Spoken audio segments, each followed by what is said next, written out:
I'd like to welcome Tristan Greaves with Living My Life the Gentle Way. Living My Life the Gentle Way, Tristan Greaves.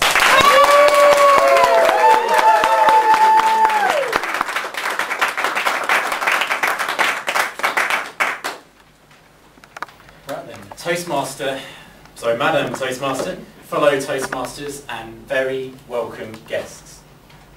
How do you like to relax? Do you like to go for a nice run in the park?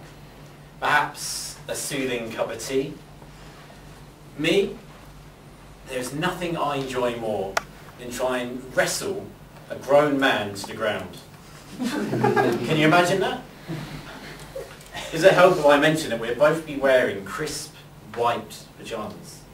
Once I have him pinned to the ground, I'll try and pin him onto his back until he submits to me. I might try strangling him a little bit.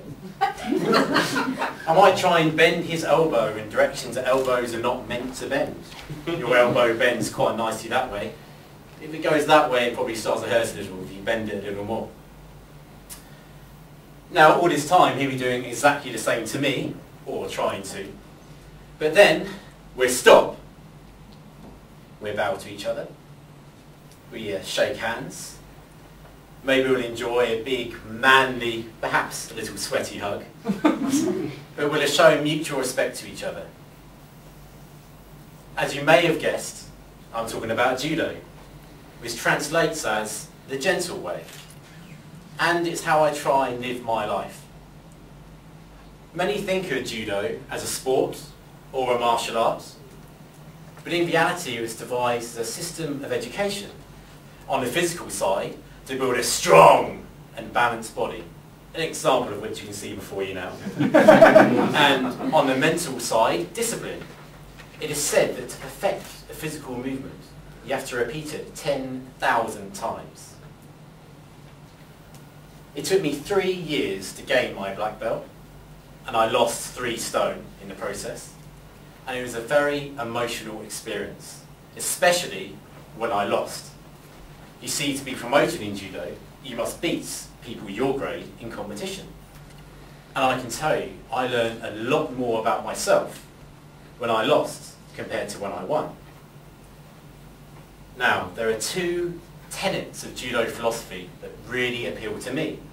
The first is Jita Koye, mutual welfare and benefit. I would never have got as far as I have in judo without the strong support of my clubmates. I remember before my very first competition, I was so nervous, more nervous than this, really nervous. And someone called me to one side and he said, "Tristan, you know what? You're a winner for just stepping out onto the mat." And that really struck me. I took that to heart. So much so that even now, when I'm coaching my students, I'm saying that to them when they're nervous about their competitions. And standing in front of all of you now, then such a supportive crowd, it just really helps me remember that when I was competing, just having at least one person in the audience willing me to win, it's really helped. The second point is Seiyoku Zenyo, and that translates as maximum efficiency, but through minimum effort. In judo, that would be throwing someone by using their own momentum against them, rather than just wrestling them to the ground. You can accomplish fantastic things in life by just using your energy efficiently. In short, doing the right thing at the right time. I apply these principles to more than just judo now. I apply them to my life.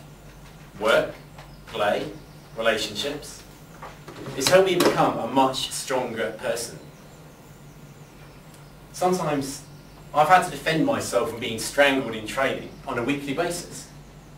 You have to be very resilient for that. And once you've handled that, I think everything else is easy. The other thing is fear.